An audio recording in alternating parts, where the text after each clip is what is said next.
Okay, we're here. We're going to talk about the DevOps lifecycle SVG image and the program that edits it during the build. Is that correct? Yep, that sounds great. So I'm just going to share my screen and we will dive right in. So first of all, here's the PNG of this image. We have a number of pages on the website that we want to dim or gray out different sections.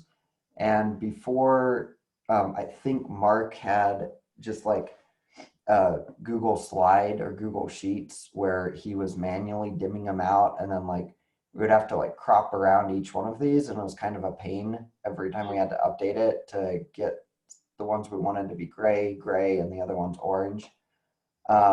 So what I ended up doing is I converted it to an SVG image so that it's easily editable. So all of the entire image is just defined as an SVG. We have different paths in here for each of the different stages, and I've identified those by the IDs of the paths so that it's pretty easy to see. So like here, manage, it's saying the color of orange to fill it in with, and then it just draws the coordinates, like lines around to draw the coordinates where they need to go. And then down here, we have the text that's inputted, so manage, secure, plan, release, package.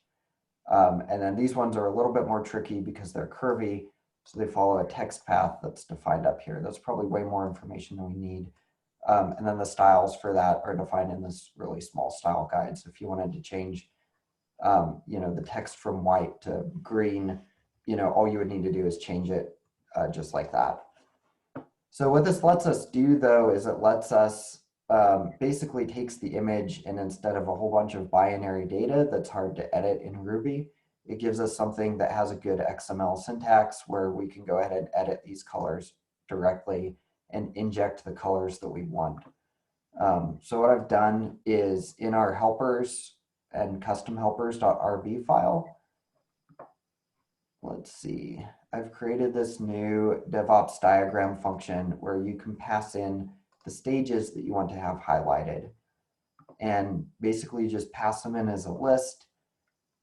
It has the gray colors, basically has them all grayed out by default.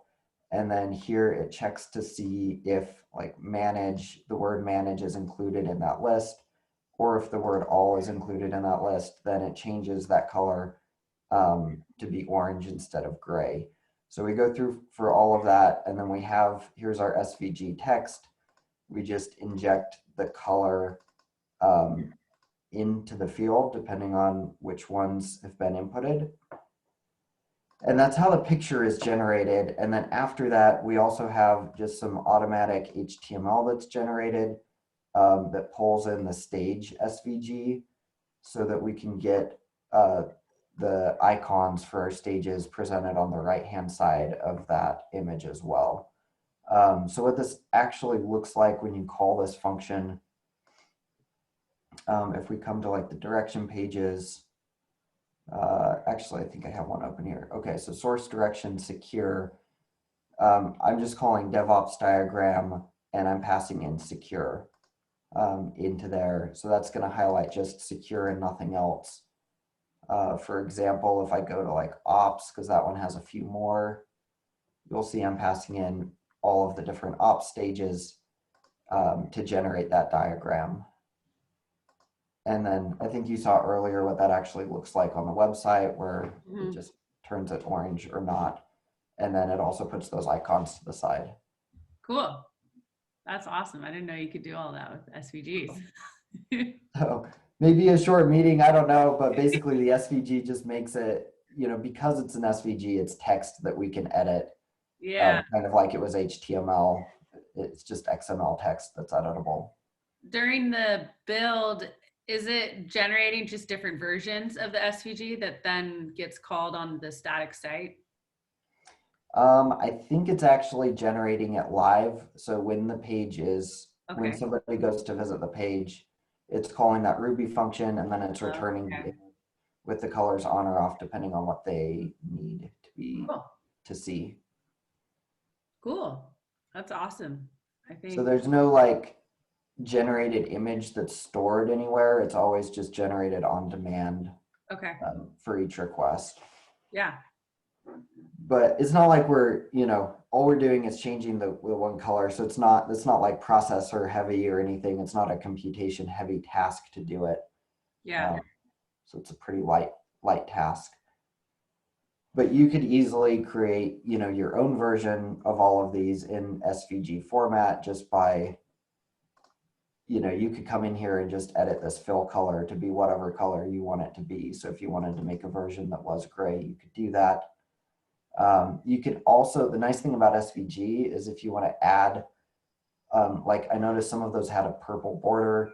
That's what that stroke field does. So you could add in like a stroke color and, that'll give it a border around the side. Yeah.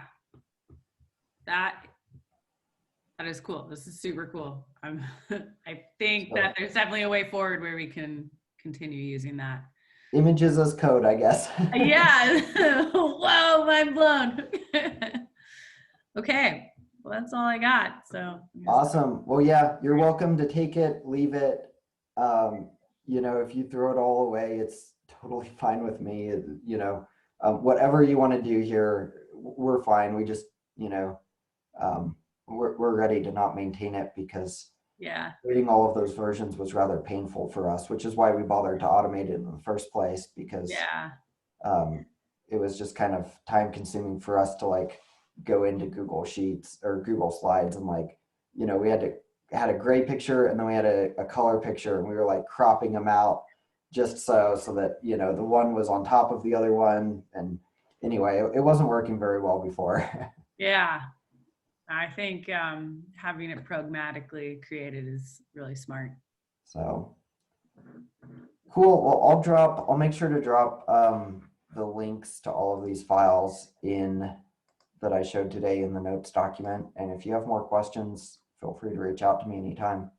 Yeah, will do. Thanks, Sam.